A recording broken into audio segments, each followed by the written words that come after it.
ദൈവനാമത്തിന് മഹത്വം ഉണ്ടാകട്ടെ. നമുക്ക് രാവിലെ ചുരുക്കം പേരായിട്ട് ദൈവസന്നിധിയിൽ ഒരുമിച്ച് ചേർന്ന് വരാൻ കർത്താവ് ഇടയാക്കിയ ദയക്കായിട്ട് നന്ദിയോടെ സ്തോത്രം ചെയ്യുന്നു. നമ്മൾ ഇന്നലെ റോമാലേഖനത്തിൻ്റെ അതിൻ്റെ ചെറുതായിട്ട് അതിൻ്റെ പശ്ചാത്തലവും ആദ്യത്തെ 10 വാക്യങ്ങളെ കുറിച്ച് ചിന്തിക്കാനും ദൈവം നമുക്കിടയാക്കി തീർത്തു. പൗലോസ് റോമിലേക്ക് കടന്നു പോകുന്നതിന് മുമ്പ്, യെരുശലേമിൽ ബന്ധിക്കപ്പെടുന്നതിന് മുമ്പ്, ചില മാസങ്ങൾക്ക് മുമ്പ് കൊരിന്തിൽ ഇരിക്കുമ്പോൾ താൻ എഴുതുന്ന ലേഖനമാണ് ഈ റോമർക്ക് എഴുതുന്ന ലേഖനം. യെരുശലേമിൽ ചെന്ന് അവിടെ ഈ മൂപ്പന്മാരോട് ഇത് പറയേണ്ടി വരുമ്പോൾ, അല്ലെങ്കിൽ കൈസറിൻ്റെ മുന്നിൽ നിൽക്കേണ്ടി വരുമ്പോൾ, ഈ സുവിശേഷത്തിൻ്റെ സാധുതയെപ്പറ്റിയും, അല്ലെങ്കിൽ അന്ന് വരെ ആൾക്കാർക്ക് ആ നിലയിൽ പരിചയമില്ലാത്ത മറ്റു മതങ്ങളെപ്പോലെ അല്ലാതെ വിശ്വാസത്താലുള്ള രക്ഷ എന്ന് പറയുന്ന ഈ മാർഗത്തിൻ്റെ, യേശുക്രിസ്തുവിലുള്ള ഈ സുവിശേഷത്തിൻ്റെ അതിൻ്റെ ഓരോ കാര്യങ്ങൾ ആർഗ്യുമെൻറ്റേറ്റീവ് എന്ന് പറഞ്ഞാൽ ചോദ്യങ്ങൾ ചോദിച്ച് അതിന് ഉത്തരം പറയുന്ന ഒരു നിലയിൽ അടുക്കും ചിട്ടയോടും കൂടെ പൗലോസ് പ്രസൻറ്റ് ചെയ്തിരിക്കുന്നതാണ് നമുക്ക് റോമാലേഖനത്തിൽ നമുക്ക് കാണാനായിട്ട് കഴിയുന്നത്. അതിൻ്റെ ആദ്യത്തെ ഭാഗങ്ങൾ കോൺസെൻട്രേറ്റ് ചെയ്യുന്നത് ഇന്നും നാളെയോ തുടർന്നുള്ള ദിവസങ്ങളിലൊക്കെ അതിൻ്റെ 3-ാം അധ്യായം അവസാനം വരെയും നമ്മൾ കോൺസെൻട്രേറ്റ് ചെയ്യുന്നത് ലോകത്തിലെ എല്ലാവരും പാപികളായി തീർന്നു എന്നുള്ള ഒരു ഫോക്കസിലേക്കാണ് നമ്മൾ പോകാനായിട്ട് ആഗ്രഹിക്കുന്നത്. നമ്മൾ പോകുകയല്ല, പൗലോസ് അങ്ങനെയാണത് എഴുതി തയ്യാറാക്കിയിരിക്കുന്നത്, അത് പ്രസൻറ്റ് ചെയ്തിരിക്കുന്നത്. അത് ദൈവത്തെ മനസാക്ഷിയിൽ വെളിപ്പെടുത്തപ്പെട്ട് കിട്ടിയ ജാതികൾക്കും, അതുപോലെ പ്രമാണമായിട്ട് ചില പ്രമാണങ്ങൾ ദൈവത്തിൻ്റെ നീതിയെപ്പറ്റിയും ദൈവത്തെപ്പറ്റിയും ഗ്രഹിച്ചിട്ടുള്ള യഹൂദന്മാർക്കും ഒരുപോലെ പാപത്തിന് കീഴെ ആയിത്തീരുന്നു. ഒരു വ്യത്യാസവുമില്ല. എല്ലാവരും ഒരുപോലെ പാപം ചെയ്ത് ദൈവതേജസ് ഇല്ലാത്തവരായി തീർന്നു എന്നുള്ള ഒരു നിലയിലേക്ക് പ്രസൻറ്റ് ചെയ്യപ്പെടുന്നതാണ് നമ്മൾ കാണുന്നത്. അതിന് നമ്മൾ നാളെ ഒരുപക്ഷെ നമ്മൾ ചിന്തിക്കുന്നത് അതിൻ്റെ 18-19 വാക്യങ്ങൾ തുടങ്ങി ദൈവം ഹൃദയത്തിൽ തൻ്റെ സത്യം വെളിപ്പെടുത്തി കൊടുത്തിട്ടും അത് അംഗീകരിക്കാൻ കഴിയാത്ത ജാതികൾക്ക് എന്ത് സംഭവിച്ചു, ദൈവത്തെക്കുറിച്ച് അറിയാവുന്നത് അവർക്ക് വെളിപ്പെടുത്തി കൊടുത്തു. 2-ാം അധ്യായത്തിൽ വായിക്കുമ്പോൾ പ്രമാണം ലഭിച്ച യഹൂദന് എന്ത് സംഭവിച്ചു എന്ന് തുടങ്ങി കാര്യങ്ങളെ പറഞ്ഞതിന് ശേഷം നമുക്ക് 3-ാം അധ്യായത്തിലേക്ക് വരുമ്പോൾ പൗലോസ് അടിസ്ഥാനപരമായിട്ട് സുവിശേഷത്തിൻ്റെ ഏറ്റവും അടിസ്ഥാനമെന്ന് നമ്മൾ ചിന്തിക്കുന്ന ഒരു കാര്യത്തിലേക്ക് അത് കൊണ്ടെത്തിക്കുകയാണ്. അതെല്ലാവരും പാപം ചെയ്ത് ദൈവതേജസ് ഇല്ലാത്തവരായി തീർന്നു, നീതിമാൻ ആരുമില്ല, ഒരുത്തൻ പോലുമില്ല എന്നുള്ള ആ ഒരു കൺക്ലൂഷനിലേക്ക് കാര്യങ്ങൾ കൊണ്ടുചെന്ന് എത്തുന്നതാണ് നമ്മൾ കാണുന്നത്. അതിന് ഒരു ആമുഖമെന്നോണം ഇവിടെ പറയപ്പെട്ടിരിക്കുന്ന ഇതാണ് നമ്മൾ ഇന്ന് ചിന്തിക്കുന്നതായിട്ടുള്ള കാര്യം. ആ സബ്ജക്റ്റിലേക്ക് കയറിയിട്ടില്ല, എന്നാൽ സബ്ജക്റ്റിലേക്കുള്ള ഒരു ഇൻട്രഡക്ഷൻ എന്നുള്ള നിലയ്ക്ക് പൗലോസ് പ്രസ്താവിക്കുന്ന ചില വാക്കുകളാണ് നമുക്ക് കാണാൻ കഴിയുന്നത്. നമുക്കിവിടെ കാണാനായിട്ട് കഴിയും സുവിശേഷത്തിൻ്റെ സാർവ ലൗകികത എന്ന് പറഞ്ഞു കഴിഞ്ഞാൽ യൂണിവേഴ്സൽ ഗോസ്പൽ എന്നുള്ളതല്ല ഞാൻ ഉദ്ദേശിക്കുന്നത്. അതേസമയം ഇതിനൊരു പ്രാദേശികമായ സ്വഭാവമല്ല. ലോകത്തെവിടെ സുവിശേഷം അറിയിച്ചാലും അത് ഫലം കായ്ച്ചും വർദ്ധിച്ചും വരുന്നു എന്ന് ഇവിടെ മാത്രമല്ല, കൊളോസ്യർക്ക് എഴുതുന്ന ലേഖനം, ഗലാത്യർക്ക് എഴുതുന്ന എല്ലാ സ്ഥലങ്ങളിലും നമ്മൾ കാണുന്നുണ്ട്. ഇതൊരു സുവിശേഷത്തിൻ്റെ ഒരു അത്ഭുതമാണ്. കാരണം ഈ സന്ദേശം കേട്ട് അതിൽ വിശ്വസിക്കാൻ ഇടയായി തീരുന്നവൻ്റെ ജീവിതത്തിൽ ഉണ്ടാകുന്ന വലിയ രൂപാന്തരം, സുവിശേഷത്തിൻ്റെ ഏറ്റവും വലിയ അത്ഭുതം അതാണ്. മറ്റുള്ള തത്വശാസ്ത്രങ്ങളെക്കാളും ഞങ്ങൾ ദൈവത്തിൻ്റെ അടുത്ത് ചെല്ലാൻ എന്ത് ചെയ്യണം എന്ന് ചോദിക്കുന്ന മറ്റു പല ആലോചനകളെക്കാളും സുവിശേഷത്തെ ശ്രേഷ്ഠമായി നിർത്തുന്നത് അത് ഏത് ഘോരപാപിയും ഏത് നിലയിലുള്ള വ്യക്തിയും ദൈവത്തിൽ ആശ്രയിച്ചു കഴിയുമ്പോൾ അവൻ്റെ പാപങ്ങൾ ക്ഷമിക്കപ്പെട്ടെന്നും അവന് ദൈവവുമായിട്ട് ബന്ധമുണ്ടാകുന്നെന്നും അവൻ്റെ ഹൃദയത്തിലൊരു സ്നേഹത്തിൻ്റെ അനുഭവം, ദൈവസ്നേഹം അവൻ്റെ ഹൃദയത്തിൽ അവൻ അനുഭവിക്കാൻ കഴിയുന്നെന്നുള്ളതും അവൻ ദൈവത്തിന് വേണ്ടപ്പെട്ടവനാണെന്നുള്ള ഒരു നിലയിലേക്ക് അവൻ കടന്നു വരുന്നതും നമുക്ക് കാണാനായിട്ട് കഴിയും. എവിടെ സുവിശേഷം പറയപ്പെട്ടോ അതിനുവേണ്ടി മാറ്റം ഉണ്ടാക്കാൻ വേണ്ടി ആരും മാറ്റം ഉണ്ടാക്കേണ്ട ആവശ്യമില്ല, ആ മാറ്റം ഇൻഡ്യൂസ് ചെയ്യേണ്ട ആവശ്യമില്ല.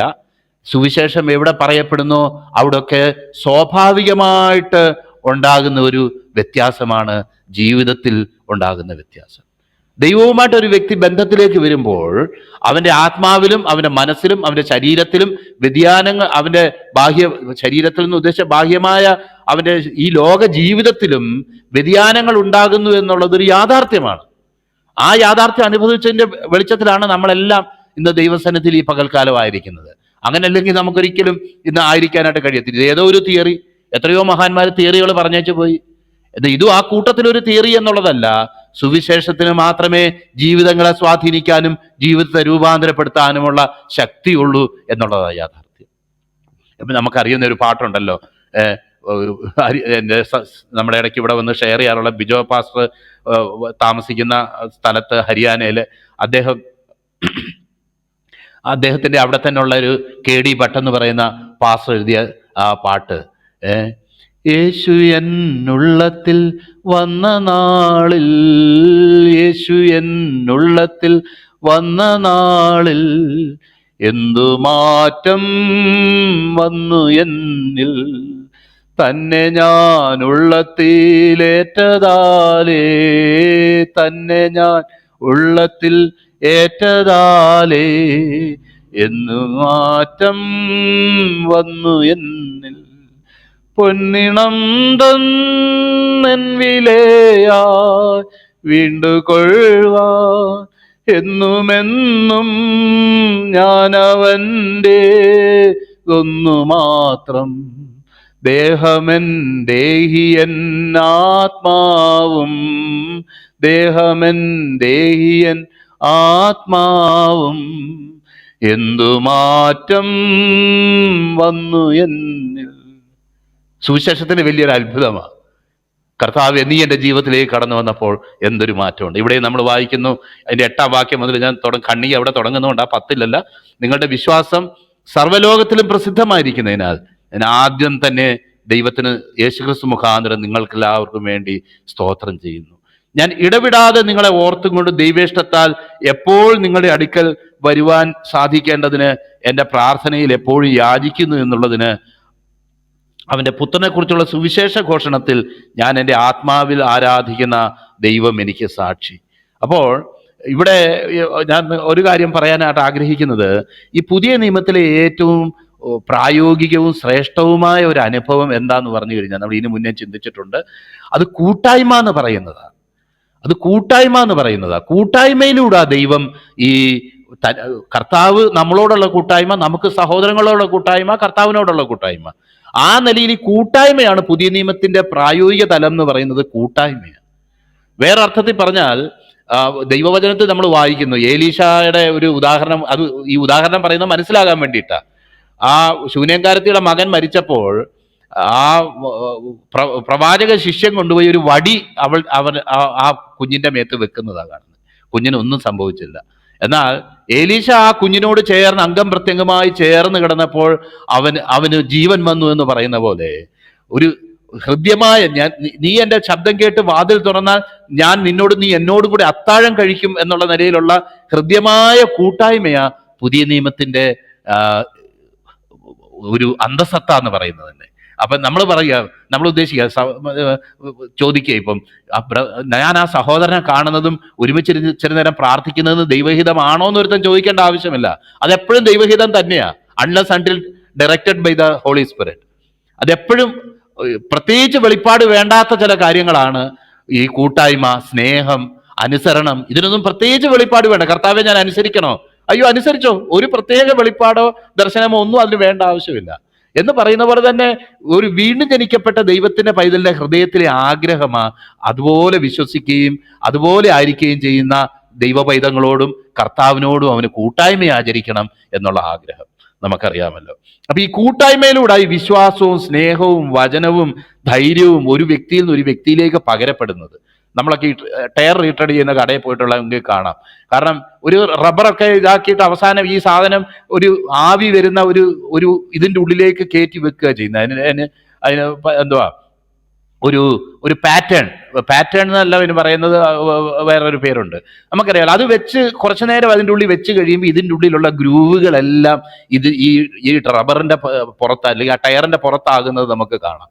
എന്ന് പറഞ്ഞതുപോലെ തന്നെ ഈ കൂട്ടായ്മയിൽ ഉണ്ടാകുന്നത്. ഒരു ക്രിസ്തുവിനോട് നാം ചേർന്നിരുന്ന് കഴിയുമ്പോൾ, കാൽവരി ക്രൂശിൽ ഏലീശ ചേർന്നതുപോലെ അംഗം പ്രത്യംഗമായിട്ട് കർത്താവ് നമ്മോട് ചേർന്നു. അവന്റെ കണ്ണ് എൻ്റെ കണ്ണ്, അവന്റെ അവയവങ്ങൾ എൻ്റെ അവയവങ്ങളായി അവനോട് കൂടെ ചേർത്ത് ക്രൂശിക്കപ്പെട്ട് ആ കൂട്ടായ്മയുടെ പൂർണ്ണത ആ ക്രൂശിലാണ് നമ്മൾ കാണുന്നത്.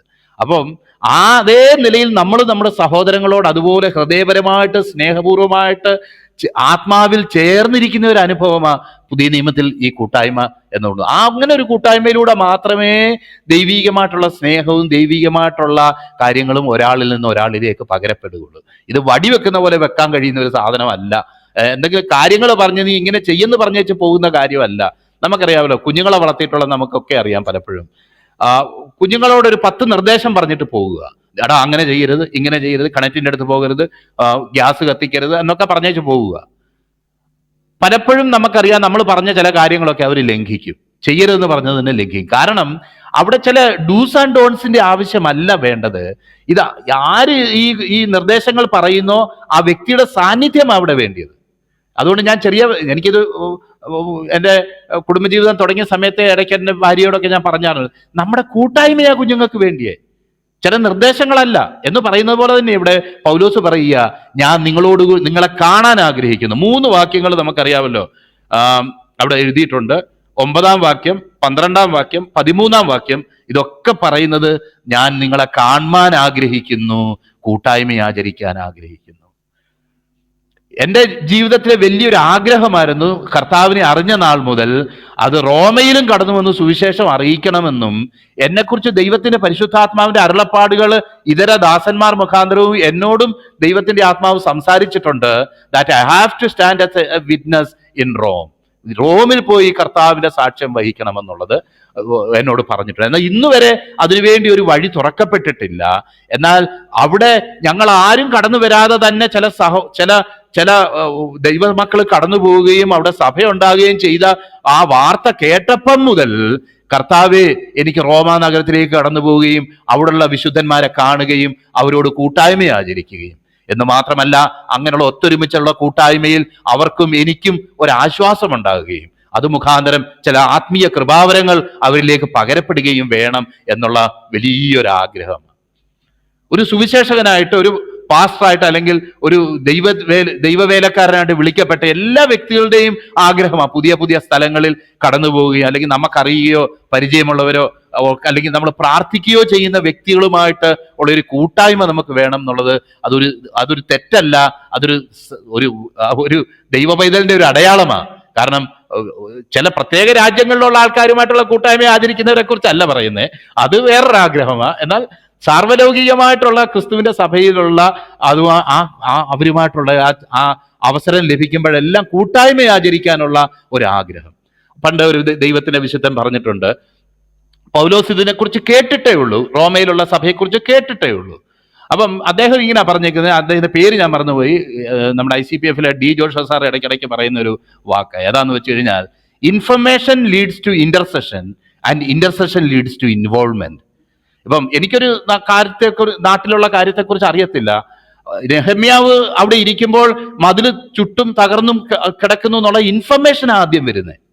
ആ ഇൻഫർമേഷൻ ആദ്യം വന്നപ്പം അദ്ദേഹം ആ ഇൻഫർമേഷൻ അനുസരിച്ച് ഇന്റർസെഷനിലേക്ക് പോയി. അതിനെ ഓർത്ത് പ്രാർത്ഥിക്കാനും തൻ്റെയും തൻ്റെ ജനത്തിൻ്റെയും ഒക്കെ കുറ്റങ്ങളെ ഏറ്റുപറഞ്ഞ് അദ്ദേഹം പ്രാർത്ഥിക്കുന്നത് കാണുന്നുണ്ട്. ആ പ്രാർത്ഥിച്ചു കഴിഞ്ഞപ്പം തമ്പുരാൻ തന്നെ അവനോട് പറയുക, നീ തന്നെ പോയിട്ട് ആ മതിൽ പണിയണം എന്ന് പറയുക.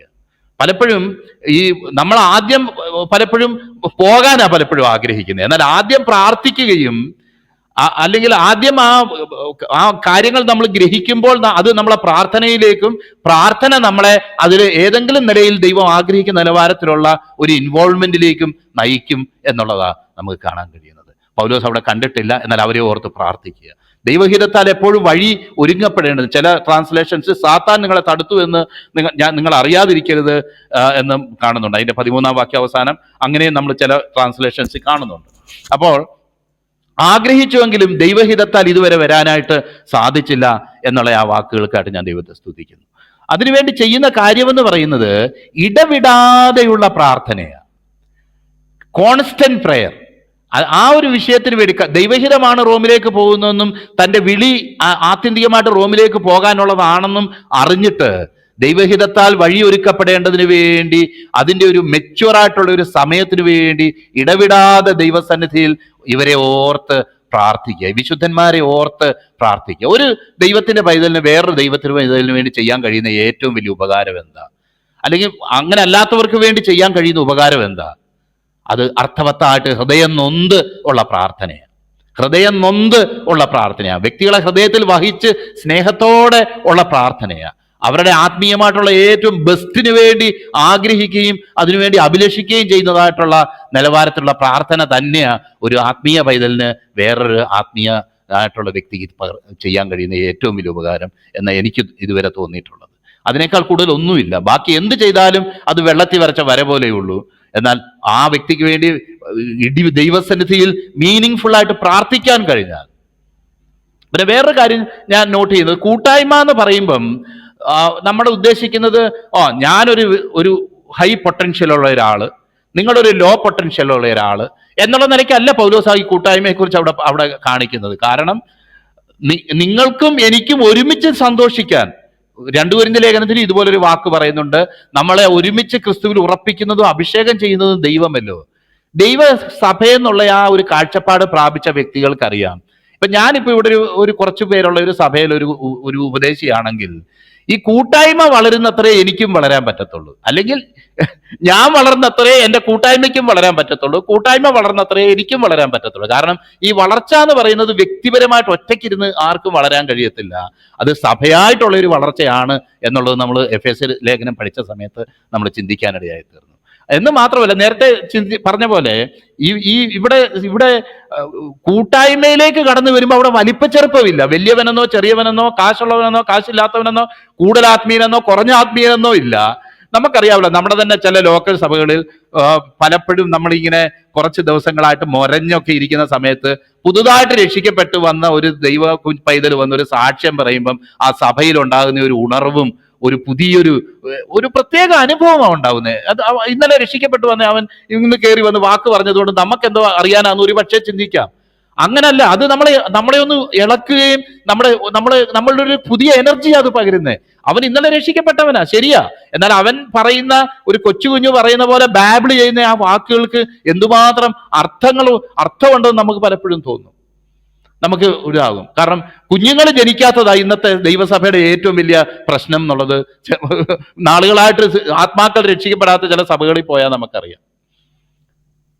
കൺവെൻഷൻ നടത്തുന്നു, വലിയ വലിയ പരിപാടികൾ നടത്തുന്നു, കുഞ്ഞുങ്ങൾ വരുന്നില്ല. വന്നാൽ തന്നെ ഈ ഉച്ചനീചത്വങ്ങൾ, സീനിയറിറ്റി ജൂനിയറിറ്റി ഇതുകൊണ്ട് പലരുടെയും മനസ്സ് മടുത്തു പോവുകയാണ് ചെയ്യുന്നത്. എന്നാൽ കൂട്ടായ്മയിൽ അങ്ങനെ ഒരു അനുഭവം ഇല്ല പ്രിയപ്പെട്ടവരെ. ഇന്നലെ വന്ന വ്യക്തിയും 40 വർഷമായിട്ട് ദൈവകൃപ, 50 വർഷമായിട്ട് ദൈവകൃപയിൽ നിൽക്കുന്ന നമ്മളും ആ കൂട്ടായ്മയുടെ തലത്തിൽ ഒരുമിക്കുമ്പോൾ അതൊരു ഐക്യതയും ഒരു സമത്വവും അവിടെ ഉണ്ടാകുന്നത്. അല്ലാതെ ഒരു ഉച്ചനീചത്വങ്ങളോ ഹയറാർക്കിയോ ഒന്നും അവിടെ എസ്റ്റാബ്ലിഷ് ചെയ്യില്ല. ഇത്ര ശ്രേഷ്ഠനായ പൗലോസ് അവിടെ പറയുകയാണ്, നിങ്ങളുടെ അടുക്കൽ വന്ന് നിങ്ങളെ കൊണ്ട് ഞാനും ഇവിടെ വായിക്കാൻ, നിങ്ങളുടെ സ്ഥിരീകരണത്തിനായി ആത്മീയ വരം നിങ്ങൾക്ക് നൽകി. അതായത് നിങ്ങൾക്കും എനിക്കും ഒത്തൊരുമിച്ചുള്ള വിശ്വാസത്തിൽ നിങ്ങളോടുകൂടി എനിക്കും ആശ്വാസം ലഭിക്കേണ്ടതിന്. നമുക്കറിയാമല്ലോ, ഒരു കൊല്ലപ്പണി ചെയ്യുന്ന ഒരാള് അദ്ദേഹം ആ എന്തെങ്കിലും ഒരു കാര്യം ചെയ്ത് തീർക്കുമ്പോഴേ അദ്ദേഹത്തിന് സംതൃപ്തി ഉണ്ടാകുന്നത്.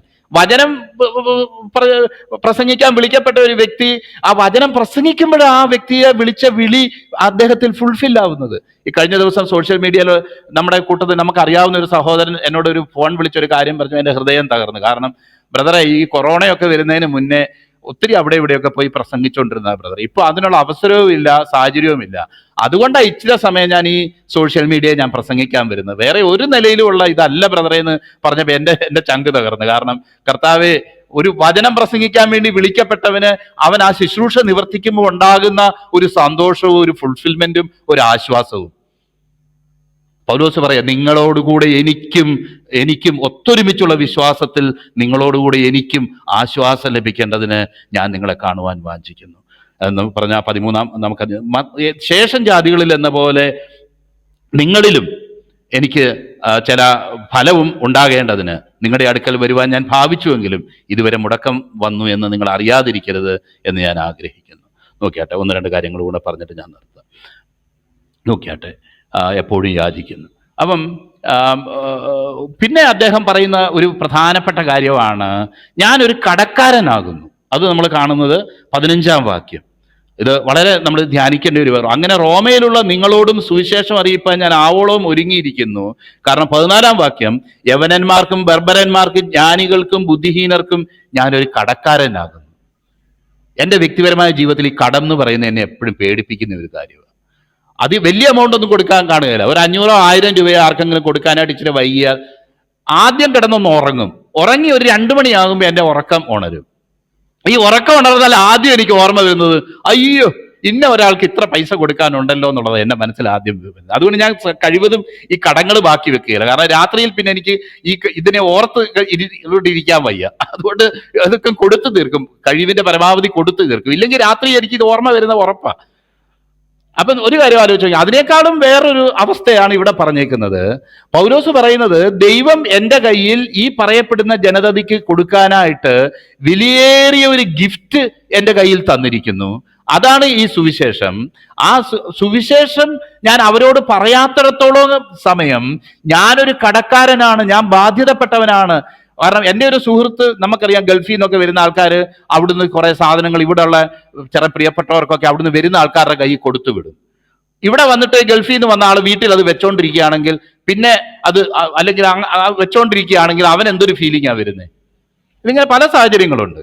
അപ്പം ഞാൻ അവർക്ക് കൊടുത്തില്ലല്ലോ എന്നൊരു ഇത് വരുന്നത് പോലെ പൗലോസിന്റെ ഉള്ളിൽ ഒരു വലിയൊരു സമ്മർദ്ദം വരികയാണ്.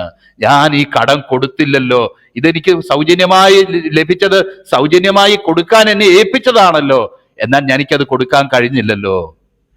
പ്രിയപ്പെട്ടവരെ, ഒരു പക്ഷേ ഇങ്ങനൊക്കെ ജീവിതത്തിൽ ലാഭമായിരുന്നത് പലതും ഛേദമെന്ന് എണ്ണി ദൈവത്തിന്റെ വേലയിലും ഒക്കെ മുന്നോട്ട് പോകാൻ ഇടയായി തീർന്നതിന്റെ ഒരു കാരണം ഇപ്പോഴും ഞാൻ ഓർക്കുന്നുണ്ട്. തൃശ്ശൂരുള്ള മെഡോണ സെഹിയോന എന്ന് പറയുന്ന സ്ഥലത്ത് 1986 ഞാനൊരു സ്റ്റുഡൻസിന്റെ ക്യാമ്പ് ഞാൻ അറ്റൻഡ് ചെയ്യുമ്പോൾ അവിടെ വെച്ച് ദൈവത്തിന്റെ ആത്മാവ് ഹൃദ്യമായിട്ട് എന്നോട് സംസാരിച്ചത്, നിന്നെ ഞാൻ കൊയ്ത്തിനല്ല മോനെ ഞാൻ നിന്നെ വിളിക്കുന്നത്, അവിടെ ഇവിടെ വീണുപോയ മണികളെ പെറുക്കാനായിട്ട്, കറ്റയിൽ നിന്ന് വീണുപോയ മണി പെറുക്കാനായിട്ട് യൂത്തിനെ വിളിക്കുന്ന പോലെയാ ഞാൻ നിന്നെ വിളിക്കുന്നത് എന്ന് എൻ്റെ ഹൃദയത്തോട് സംസാരിച്ച ദൈവശബ്ദം ഞാൻ ഇന്നും ഓർക്കുന്നു. അതുകൊണ്ട് ഞാൻ വലിയ കൊയ്ത്തിനൊന്നും ഇന്നും പോയിട്ടില്ല. അവിടെ ഇവിടെയൊക്കെ വീണ് കിടക്കുന്ന ഈ കാലാപെറുക്കി നടക്കുന്ന വിരുദ്ധം മാത്രമേ ഉള്ളൂ. ഞാൻ അതിലേക്കാൾ വലിയ വേലയൊന്നും ഞാൻ ചെയ്യുന്നില്ല. അങ്ങനെ ചെയ്യാനൊട്ട് എനിക്ക് വലിയ പ്രാപ്തിയുമില്ല. ഞാൻ പറഞ്ഞുകൊണ്ട് വരുന്നത്, അങ്ങനെ കർത്താവിന് ആത്മാക്കളെ കുറിച്ചുള്ള ഭാരം നമ്മുടെ ഹൃദയത്തിലേക്ക് പകരപ്പെടുമ്പോൾ നമ്മുടെ ഹൃദയത്തിൽ ഉണ്ടാകുന്ന വലിയൊരു ഉത്കടമായ ചിന്തയാണ്, ഞാനൊരു കടക്കാരനാണ്, ഈ കടം എത്രയും പെട്ടെന്ന് കൊടുത്തു തീർക്കണം. എൻ്റെ ജീവിതത്തിന്റെ എന്ത് കാര്യങ്ങളോ നടന്നില്ലെങ്കിലും ഞാൻ കുറ്റക്കാരനായി പിടിക്കപ്പെടാതിരിക്കേണ്ടതിന് ഞാൻ ഈ കടം കൊടുത്തു തീർത്തേ പറ്റൂ. ഇല്ലെങ്കിൽ എന്നെ അത് ഏൽപ്പിച്ച ആൾ എന്നോട് ചോദിക്കുന്ന ആളെ, ഞാൻ നിനക്ക് ഇത് തന്നിട്ട് ഇന്നവർക്ക് കൊടുക്കാനായിട്ട് തന്നിട്ട് നീ കൊടുത്തില്ലല്ലോ മോനെ എന്ന് ചോദിക്കുന്ന ചോദ്യത്തിന് മുന്നിൽ എനിക്ക് നിൽക്കാൻ കഴിയത്തില്ല. ആ നിർബന്ധം എൻ്റെ മേൽ കിടക്കുന്നു. അതുകൊണ്ട് സുവിശേഷം അറിയിക്കുന്നില്ല എങ്കിൽ അയ്യോ എനിക്ക് കഷ്ടം എന്ന് പൗലോസ് പറയുന്നത് പോലെ. പ്രിയപ്പെട്ടവരെ, നമ്മുടെ ഹൃദയത്തിൽ ഈ ദിവസങ്ങളിൽ നമ്മൾ അറിഞ്ഞാലും അറിഞ്ഞില്ലെങ്കിലും ചില വ്യക്തികൾക്ക് കൊടുക്കാനുള്ള വിലയേറിയ ഒരു ഗിഫ്റ്റ്, ആ വ്യക്തിയെ സ്വർഗത്തിൽ മകനാകാൻ തക്കവണ്ണം അവനെ പ്രാപ്തനാക്കുന്ന വലിയൊരു ഗിഫ്റ്റ് നിങ്ങളെ ഏൽപ്പിച്ചിട്ടുണ്ട്. അത് നിങ്ങൾ കൊടുത്തിട്ടുണ്ടോ, അത് കൊടുക്കാൻ സാധിച്ചിട്ടുണ്ടോ എന്ന് നമുക്ക് നമ്മളെ തന്നെ ഒന്ന് ശോധന ചെയ്യാം. നോക്കിയാട്ടെ, അവിടെ പറഞ്ഞത് അതെ. എന്നിട്ട് പറയുക, സുവിശേഷത്തെക്കുറിച്ച് എനിക്ക് ലജ്ജയില്ല, വിശ്വസിക്കുന്ന ഏവനും, അത് ആദ്യം യഹൂദനും പിന്നെ യവനനും അത് രക്ഷയ്ക്കായി ദൈവശക്തിയാകുന്നുവല്ലോ. നമുക്കറിയാം, എനിക്ക് ഓർക്കുന്നുണ്ട്, ഞാൻ ഈ ചില വ്യക്തികളെയൊക്കെ കണ്ടിട്ടുള്ളപ്പോൾ ആദ്യം അവരോട് പറഞ്ഞ ചില വാക്കുകൾ അതുപോലെ ഇവിടെ വരുമ്പോഴും എനിക്ക് ഓർമ്മ വരികയാണ്, സുവിശേഷത്തെക്കുറിച്ച് എനിക്ക് ലജ്ജയില്ല. ആ കാലയളവിൽ വളരെ വെറുക്കപ്പെടുകയും ഏറ്റവും ഔട്ട്കാസ്റ്റായിട്ട് എണ്ണപ്പെടുകയും, വെളിപ്പാട് പുസ്തകത്തിലെ 7 സഭകളുടെ ചില ദൂതുകൾ വായിക്കുമ്പോൾ നമുക്കവിടെ കാണാം, അന്ന് ഈ സിനഗോഗ് കൂടും യഹൂദന്മാര് ചില സ്ഥലങ്ങളിലൊക്കെ. അപ്പം അത് കഴിഞ്ഞിട്ട് അതിന്റെ ആ സിനഗോഗിന്റെ തന്നെ മൂലക്കെങ്ങാനുമാണ് പുതിയ ക്രിസ്ത്യാനികളും എന്ത് ചെയ്യുന്നത്. അവർ കൂടുതൽ പേര് യഹൂദന്മാരായിരുന്നത് കൊണ്ട് പുതിയ ക്രിസ്ത്യാനികളും കൂടിക്കൊണ്ടിരുന്ന ഒരു സ്ഥലമായിരുന്നു ഈ സിനഗോഗ്. എന്നാൽ ഈ റോമ ഗവൺമെന്റിന്റെ ക്രൂരതകളും എതിർപ്പും അധികമായപ്പോൾ ഈ സിനഗോഗിലുള്ള യഹൂദന്മാർ എന്ത് ചെയ്യുമെന്ന് വെച്ച് കഴിഞ്ഞാൽ, ഈ ക്രിസ്ത്യാനികളായിട്ടുള്ള ആൾക്കാർ അതിലേക്ക് വരുന്ന ആ സമയത്ത് തന്നെ സിനഗോഗ് അങ്ങ് അടച്ചു കളയും, അവർ ഉള്ളിൽ കയറാതെ. ആ ഒരു സാഹചര്യത്തിൽ ആരും അടയ്ക്കാതെ വണ്ണം തുറക്കുകയും ആരും തുറക്കാതെ വണ്ണം അടയ്ക്കുകയും എന്നൊരു സഭയ്ക്ക് ദൂതെഴുതുമ്പം പറയുന്ന കാര്യം. കാരണം നിന്റെ മുന്നിൽ അവര് വാതിൽ കൊട്ടിയടക്കുകയും ഒരുപക്ഷെ നിന്റെ മാംസരക്തങ്ങൾ എന്ന് വിചാരിക്കുന്ന ആൾക്കാർ തന്നെ സുവിശേഷ നിമിത്തം നിന്നെ പകയ്ക്കുകയും ചെയ്യുമ്പോൾ ഞാൻ നിനക്ക് വേണ്ടി വാതിലുകളെ തുറന്നു തരും എന്നുള്ള ഒരർത്ഥത്തിലാണ് അവിടെ പറയപ്പെട്ടേക്കുന്നത്. അപ്പം ഞാൻ പറഞ്ഞുകൊണ്ട് വരുന്ന വിഷയം ഇവിടെ പറഞ്ഞേക്കുക സുവിശേഷത്തെക്കുറിച്ച് എനിക്ക്. അപ്പം ആ ഒരു കാലയളവിൽ മറ്റു പലരും സുവിശേഷത്തെക്കുറിച്ച് ലജ്ജിക്കുകയും അല്ലെങ്കിൽ ഇതിലെന്ത്, കാരണം യവനന്മാർ ജ്ഞാനം അന്വേഷിക്കുന്നു, യഹൂദന്മാർ അടയാളം അന്വേഷിക്കുന്നു, ഞങ്ങളോ ക്രൂശിക്കപ്പെട്ട ക്രിസ്തുവിനെ പ്രസംഗിക്കുന്നു. ഒരു ഡിസ്ഗ്രേസ് ആയിട്ടുള്ള, മറ്റുള്ളവരുടെ ബുദ്ധിക്ക് മുന്നിൽ ഒരു ഡിസ്ഗ്രേസ് ആയിട്ട് തോന്നത്തക്കവണ്ണമുള്ള ദൈവശക്തിയും ദൈവജ്ഞാനവുമായ ക്രിസ്തുവിനെ തന്നെ എന്ന് കൊരിന്ത്യർ ലേഖനത്തിൽ നമ്മൾ വായിക്കുന്നു. കാരണം എൻ്റെ കൺവിക്ഷൻ അനുസരിച്ചും എൻ്റെ അനുഭവം അനുസരിച്ചും ലോകത്തിലെ ഏറ്റവും മാന്യമായ വ്യക്തിയുടെ മുന്നിലും മാന്യമായ സദസ്സിലും ഏറ്റവും പരിഷ്കാരം മുറ്റി നിൽക്കുന്ന റോമിലെ കൈസറുടെ മുന്നിലും പ്രസംഗിക്കാൻ യോഗ്യമായ ഒരു വചനമാണ് ഈ സുവിശേഷത്തിന്റെ വചനം. അത് ഞാൻ അനുഭവിച്ചതാണ്, എൻ്റെ ജീവിതത്തിൽ ലിറ്ററലായിട്ട് അറിഞ്ഞതാണ്. പൗലോസേ പൗലോസേ അല്ലെങ്കിൽ നീ ശൗലേ ശൗലേ എന്ന് വിളിക്കുന്ന ശബ്ദം ഞാൻ കേട്ടതാണ്. എനിക്ക് ഒരിക്കലും അത് നിഷേധിക്കാൻ കഴിയത്തില്ല. എൻ്റെ മരണം വരെ ഈ സുവിശേഷത്തെക്കുറിച്ച് ഞാൻ ലജ്ജിക്കുകയില്ല. കാരണം അത് രക്ഷയ്ക്കായി ദൈവശക്തിയാകുന്നുവല്ലോ. നമുക്കറിയാം, ഏറ്റവും താഴെ കിടക്കുന്ന പാപിയെ, ഏറ്റവും നരകത്തിന്റെ അടിത്തട്ടിൽ കിടക്കുന്നു എന്ന് വിചാരിക്കുന്ന പാപിയെ, അവൻ ആ വിശ്വസിക്കുന്ന നിമിഷം തന്നെ, സുവിശേഷം എന്ന് പറയുന്നത് മനുഷ്യ നിനക്ക് നിന്റെ സ്വന്തം പ്രവൃത്തി കൊണ്ടും നീതി കൊണ്ടും നിനക്ക് ദൈവത്തിൽ എത്തിച്ചേരാൻ കഴിയത്തില്ല. ദൈവം നിനക്ക് വേണ്ടി ഒരു വഴി ഒരുക്കിയിരിക്കുന്നു. അതാണ് കർത്താവായ യേശു ക്രിസ്തു. അവന്റെ കാൽവരി യാഗത്തിൽ നീ വിശ്വസിക്കുമ്പോൾ ആ നിമിഷം നിന്റെ പേർക്കായിട്ട് അവൻ മരിച്ചു എന്ന് നീ വിശ്വസിച്ച് നിന്നെ തന്നെ ദൈവകരങ്ങളിലേക്ക് കൊടുക്കുമ്പോൾ ആ നിമിഷം തന്നെ, കുറച്ച് കഴിഞ്ഞോ നാളെയോ മറ്റന്നാളോ അല്ല, ആ വിശ്വസിക്കുന്ന നിമിഷം തന്നെ ദൈവം നിന്നെ നീതീകരിക്കുകയും അധമ പാതാളത്തിന് ഏറ്റവും നരകത്തിന്റെ അടിത്തട്ടിൽ കിടക്കുന്നു എന്ന് വിചാരിക്കുന്ന നിന്നെ എല്ലാ പ്രത്യാശയും സന്തോഷവും നൽകി സ്വർഗത്തിൽ ക്രിസ്തുവിശേഷുവിനോടുകൂടെ ഉയർത്തെഴുന്നേൽപ്പിച്ച് സ്വർഗത്തിൽ ഇരുത്തുന്ന ഒരു ശക്തിയായി സുവിശേഷത്തിന്റെ ശക്തി. ലോകത്തിൽ ഒരു മതത്തിലും ഒരു ആചാരത്തിലും ഒരു കർമ്മത്തിലും ഇതുപോലൊരു കാര്യത്തെക്കുറിച്ച് പറയുന്നില്ല. കുറ്റബോധം മുറ്റി നിൽക്കുന്ന ഹൃദയത്തിൽ ആ കുറ്റബോധമെല്ലാം മാറ്റി ഒരിക്കലും ഒരു കുറ്റം ചെയ്തിട്ടില്ലാത്തവനെ പോലെ ഉള്ള ഒരു മനസാക്ഷി അവന് നൽകി അവന്റെ ജീവിതത്തിൽ അത്ഭുതം പ്രവർത്തിച്ച് ഞാൻ ദൈവത്തിന് ഏറ്റവും വേണ്ടപ്പെട്ടവനും ദൈവത്തിന്റെ മകനുമാണ്, ദൈവത്തിന്റെ എല്ലാ സ്വർഗീയ സമ്പത്തിനും ഓഹരിക്കാരനാണ് എന്ന് അവനെ ആക്കി തീർക്കുന്ന ഈ സുവിശേഷത്തിന്റെ ശക്തി. സുവിശേഷത്തെക്കുറിച്ച് എനിക്ക് ലജ്ജയില്ല. അത് ആദ്യം യഹൂദനും പിന്നെ യവനനും രക്ഷയ്ക്കായി ദൈവശക്തിയാകുന്നുവല്ലോ. ആദ്യം യഹൂദനും യവനനും എന്നുള്ളത് കഴിഞ്ഞ ദിവസം ഒരു ഗ്രൂപ്പിലിരുന്നപ്പോൾ ഒരു സഹോദരൻ വന്നിച്ചു, അതെന്നാ ബ്രദറെ അങ്ങനെ? അല്ലെങ്കിൽ ചില ഭാഗത്തൊക്കെ പഴയ നിയമത്തിൽ വായിക്കുമ്പോൾ യഹൂദയോടും ഇസ്രായേലിനോടും എന്നാണല്ലോ പറഞ്ഞേക്കുന്നത് എന്ന് ചിന്തിക്കുന്നത്. ഇടയ്ക്ക് വായിക്കുന്നവർക്കുണ്ടാകുന്ന ഒരു പ്രശ്നം അതാ. ആദ്യം തൊട്ട് അവസാനം വരെ വായിക്കണം. നമുക്കറിയാമല്ലോ, ഇവിടെ ഈ 1-ാം അധ്യായത്തിൽ ഇങ്ങനെയാ പറഞ്ഞേക്കുന്നെങ്കിൽ 2-ാം അധ്യായത്തിലേക്ക് വരുമ്പോൾ ശിക്ഷ കൊടുക്കുന്ന കാര്യവും പറഞ്ഞിട്ടുണ്ട്. ആ ശിക്ഷ കൊടുക്കുന്ന കാര്യവും ആദ്യം യഹൂദനും പിന്നെ യവനും എന്നാണ് പറഞ്ഞേക്കുന്നത്, രക്ഷയെ മാത്രമല്ല. അപ്പൊ എന്തോ അത് പറഞ്ഞതിന്റെ അർത്ഥം ഞാനിപ്പോ ഒരു ഉദാഹരണം പറയാം, ഒത്തിരി പറഞ്ഞ് തീർക്കാനായിട്ട് അതിൽ സമയമില്ലല്ലോ. അപ്പം എൻ്റെ കയ്യിൽ ഇന്ന് ദൈവം ഒരു കാര്യം ഏൽപ്പിച്ചേക്കുക. അത് എന്തിനു വേണ്ടിയാ? നിങ്ങൾക്കൊക്കെ വിളമ്പിത്തരാൻ വേണ്ടി ദൈവം എൻ്റെ കരങ്ങളിൽ ഏൽപ്പിച്ചേക്കുക.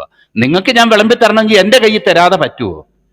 എൻ്റെ കയ്യിൽ കിട്ടിയാലേ എനിക്ക് വിളമ്പിത്തരാൻ പറ്റൂ. എൻ്റെ മനസ്സിലത് ദൈവം നൽകിയാലേ എനിക്ക് വിളമ്പിത്തരാൻ പറ്റൂ എന്ന് പറയുന്നത് പോലെ ദൈവത്തിന്റെ നീതി ഈ ലോകത്തിന് പ്രദർശിപ്പിക്കാനായിട്ട് ദൈവം തെരഞ്ഞെടുത്ത ചില പാത്രങ്ങളാ, ചില വിളമ്പുകാരാ, അല്ലെങ്കിൽ ദൈവം തെരഞ്ഞെടുത്ത ചില മുഖാന്തരങ്ങളാ അബ്രഹാമിന്റെ മക്കൾ എന്ന് നമുക്കറിയാം. അത് അവരുടെ ആ എത്നിക്കായിട്ടുള്ള അല്ലെങ്കിൽ അവരുടെ ജാതിപരമായിട്ടോ വംശപരമായിട്ടോ ഉള്ള ശ്രേഷ്ഠതയല്ല, മറിച്ച് യേശുക്രിസ്തു എന്ന ലോകത്തിന്റെ രക്ഷിതാവ് അവരിൽ നിന്ന് ജനിച്ചു, അബ്രഹാമിന്റെ മകനായി ജനിച്ചു എന്നുള്ളത് കഴിഞ്ഞ ദിവസങ്ങളിലും വിശദീകരിച്ച കാര്യമാണ്.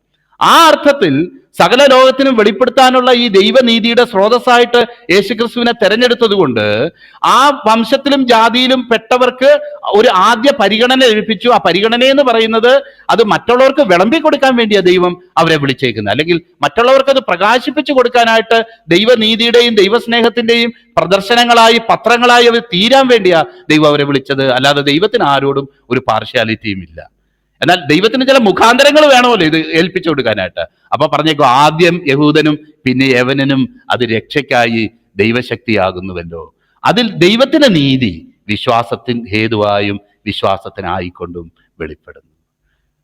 ഒരു അസാധ്യമായി തൊട്ട് താഴെ വായിക്കുന്നത് എന്റെ നീതിമാൻ വിശ്വാസത്താൽ ജീവിക്കും എന്ന് എഴുതിയിരിക്കുന്നത്. നമുക്കറിയാം ഈ എന്റെ നീതിമാൻ വിശ്വാസത്താൽ ജീവിക്കും എന്ന് എഴുതിയിരിക്കുന്നതിന്റെ കോണ്ടസ്റ്റും ഇത് മാത്രമല്ല, ഈ റോമാലേഖനം, ഗലാത്യ ലേഖനം, എബ്രായ തുടർന്നുള്ള ലേഖനങ്ങളിലൊക്കെ ഇതേ എന്റെ നീതിമാൻ വിശ്വാസത്താൽ ജീവിക്കും എന്നുള്ള പദം ഈ വാക്യം എഴുതിയിട്ടുണ്ട്. നമുക്കറിയാം പഴയ നിയമത്തിൽ ഹബക്കൂക്കിന്റെ പ്രവചനത്തിലാണ് നമ്മളത് പ്രധാനമായിട്ട് കാണുന്നതും. എന്താ ഈ എന്റെ നീതിമാൻ വിശ്വാസത്താൽ ജീവിക്കുമെന്ന് എഴുതിയിരിക്കുന്നതിന്റെ അർത്ഥം എന്താന്ന് വെച്ച് കഴിഞ്ഞാൽ, ഞാൻ ആഗ്രഹിക്കുകയും സങ്കല്പിക്കുകയും ചെയ്യുന്നതിന് അനുകൂലമായിട്ടുള്ള ഒരു സാഹചര്യവും ഞാൻ എൻ്റെ മുന്നിൽ കാണുന്നില്ലെങ്കിലും ഞാൻ എൻ്റെ ദൈവം ചെയ്ത വാഗ്ദത്തത്തിൽ ഞാൻ ആശ്രയിക്കുകയും അതിനുവേണ്ടി ഞാൻ കാത്തിരിക്കുകയും ചെയ്യും എന്ന് അദ്ദേഹം മനോഹരമായിട്ട് പറഞ്ഞ്, മുന്തിരിവള്ളിയിൽ ഫലം കായ്ച്ചില്ലെങ്കിലും അത്തിവൃക്ഷം തളിർത്തില്ലെങ്കിലും എന്നൊക്കെ പറഞ്ഞുള്ള വാക്യം, ഗോശാലകളിൽ കന്നുകാലികൾ ഇല്ലാതെയായാലും എന്ന് പറഞ്ഞിട്ട് ലാസ്റ്റ് പറയുക, എന്നാലും ഞാൻ എൻ്റെ രക്ഷയുടെ ദൈവത്തിൽ ഞാൻ സന്തോഷിക്കും, അവനിൽ തന്നെ ഞാൻ ആശ്രയിക്കും എന്ന് പറയുന്ന കാര്യം നമുക്ക് അവിടെ കാണാം. ആ അർത്ഥത്തിലാണ് അവിടെ പറഞ്ഞേക്കുന്നത് എൻ്റെ നീതിമാൻ വിശ്വാസത്താൽ ജീവിക്കും. ഞാൻ പ്രാർത്ഥിക്കുന്നതിൻ്റെയോ ആഗ്രഹിക്കുന്നതിൻ്റെയോ ഒരു ഒരു ഒരു ഒരു ഒരു ഔട്ട്കം പ്രത്യക്ഷമായിട്ട് എനിക്ക് കാണാൻ കഴിയാത്ത സാഹചര്യങ്ങളിൽ പോലും ഞാൻ എൻ്റെ ദൈവത്തിൽ ഞാൻ ആശ്രയിക്കുകയും ഞാൻ എൻ്റെ ദൈവത്തിൽ അവൻ്റെ വാഗ്ദത്തങ്ങളിൽ ചാരുകയും ചെയ്യും. ഇവിടെയുള്ള വാഗ്ദത്തം എന്താ? അത് കേവലം ഭൗതിക വാഗ്ദത്തമല്ല. വിശ്വാസത്താൽ രക്ഷ ലഭിക്കും. വിശ്വാസത്താൽ നമ്മൾ, അല്ലെങ്കിൽ ലോകത്തിൽ മനുഷ്യന് സ്വന്തം പ്രവർത്തികൾ കൊണ്ട് സ്വയം നീതിമാന്മാരായി തീരാൻ കഴിയാത്ത സാഹചര്യത്തിൽ എന്റെ പേർക്ക് വേണ്ടി, എന്റെ സ്ഥാനത്ത് എനിക്ക് വേണ്ടി മരിച്ച് എനിക്ക് വേണ്ടി യാഗമായി തീർന്ന യേശുക്രിസ്തുവിൽ വിശ്വസിക്കുമ്പോൾ ഞാൻ എത്ര ഘോരപാപിയാണെങ്കിലും എന്റെ പാപങ്ങൾ ക്ഷമിക്കപ്പെടുകയും യേശുക്രിസ്തു എത്ര വിശുദ്ധനായിരിക്കുന്നോ അതുപോലെ വിശുദ്ധനായ ഒരു വ്യക്തിയായിട്ട് യേശുക്രിസ്തു മുഖാന്തരം ദൈവം എന്നെ സ്വീകരിക്കുകയും ഞാൻ ദൈവത്തിന്റെ മകനായിട്ട് തീരുകയും ചെയ്യും. അങ്ങനെ അബ്രഹാമിന്റെ യഥാർത്ഥ മകനായിട്ട് ഞാൻ ആയിത്തീരും എന്നുള്ളതാണ് ഈ വിശ്വാസം. നമ്മൾ ഇവിടെ കാണുന്ന വിശ്വാസം. കാരണം തുടർന്ന് 4-ാം അധ്യായത്തിലൊക്കെ കാണുമ്പോൾ ഇതിന്റെ വിവരണം നമുക്ക് കാണാം. അന്ന് നമുക്ക് കൂടുതലായിട്ട് അതിനെ ചിന്തിക്കാം. അപ്പോൾ എൻ്റെ കണ്ണുകൊണ്ട് ഞാൻ നോക്കുമ്പോൾ എനിക്ക് ഈ ഒരു നന്മയും എന്നിൽ വസിക്കുന്നില്ല. ഒരു നന്മയും വസിക്കാതിരിക്കുമ്പോഴും അഭക്തനെ നീതീകരിക്കുന്നവനിൽ വിശ്വസിക്കുന്നവന് അവന്റെ വിശ്വാസ നീതിയായി കണക്കിടുന്നു എന്ന് ദൈവത്തിന്റെ വചനത്തെ വായിക്കുന്ന നിലവാരത്തിലുള്ള ആ ഒരു വിശ്വാസം, അതാണ് ഈ സുവിശേഷത്തിൽ അടങ്ങിയിരിക്കുന്നത്. ആ വിശ്വാസം അങ്ങനെ വിശ്വസിക്കുന്നവന് വേണ്ടിയാണ് ദൈവനീതി. സ്വന്തം നീതിയല്ല, സ്വന്തം നീതിയാൽ കഴിയാതെ ഇരിക്കുമ്പോൾ എനിക്ക് വേണ്ടി ദൈവം കാൽവരി ക്രൂശിൽ എൻ്റെ സ്ഥാനത്ത് എനിക്ക് വേണ്ടി മരിച്ച് എനിക്ക് വേണ്ടി ഏൺ ചെയ്തതായിട്ടുള്ള ആ ദൈവനീതി. യേശുക്രിസ്തു മുഖാന്തരം യേശുക്രിസ്തുവിൽ വിശ്വസിക്കുന്നവനെ ഇനി അവന്റെ മേൽ ഇനി ശിക്ഷയില്ല. പാപസംബന്ധമായിട്ട് ദൈവം അവനെ ഇനി ശിക്ഷിക്കുന്നില്ല. കാരണം അവന് പകരമായിട്ട് അവൻ ഏറ്റെടുക്കേണ്ട ശിക്ഷ ഏറ്റെടുക്കേണ്ട സ്ഥാനത്ത് കർത്താവായ യേശുക്രിസ്തു അത് ഏറ്റെടുത്തു എന്നുള്ള വിശ്വാസം. ഒരുപക്ഷെ മനുഷ്യദൃഷ്ടി അസംഭവ്യമായിട്ട് തോന്നാം. എന്നാൽ അങ്ങനെ ഈ ലോകത്തെ തന്നോട് നിരപ്പിപ്പാൻ ദൈവത്തിന് പ്രസാദം തോന്നി എന്ന് ദൈവത്തിന് വചനം. പ്രിയപ്പെട്ടവരെ, ഈ സുവിശേഷത്തെക്കുറിച്ച് എനിക്ക് ലജ്ജയില്ല. ലോകത്തിൽ ദൈവത്തെ കുറിച്ച് ഉള്ള അറിവിനും നിത്യതയെക്കുറിച്ചുള്ള ഉറപ്പിനും വേണ്ടി അനേക നിലകളിൽ പണവും സമയവും ദുർവ്യയം ചെയ്തുകൊണ്ടിരിക്കുമ്പോൾ ഒരു വാക്ക് മതി, ഒരു നിമിഷം മതി, ഹൃദയം ഏൽപ്പിച്ചു കൊടുത്താൽ മാത്രം മതി. അതേ സമയം അവൻ്റെ പേര് സ്വർഗത്തിൽ എഴുതപ്പെടും എന്നുള്ള അത്ഭുതകരമായിട്ടുള്ള ഈ സുവിശേഷത്തിനായിട്ട് സ്തോത്രം ചെയ്യുന്നു. അതിൽ ദൈവത്തിന്റെ നീതി, ഈ വിശ്വാസത്തിൽ ദൈവത്തിന്റെ നീതി ഈ വിശ്വാസം ഹേതുവായും ഈ വിശ്വാസത്തിന് ആയിക്കൊണ്ടും വെളിപ്പെടുന്നു എന്ന് അവിടെ എഴുതിയിരിക്കുക. ഈ പകൽക്കാലം ദൈവം നമ്മളെ അനുഗ്രഹിക്കട്ടെ. ഈ ദൈവനീതിയിൽ നമുക്ക് നിലനിൽക്കാം. ഈ വെളിപ്പെടുന്ന ആ വിശ്വാസത്താൽ വെളിപ്പെടുന്ന ദൈവനീതിക്ക് ഓഹരിക്കാരായിട്ട് തുടർന്നും ജീവിക്കാം. അതിനാണ് ദൈവത്തിന്റെ പരിശുദ്ധാത്മാവ് നമ്മളെ സഹായിക്കും.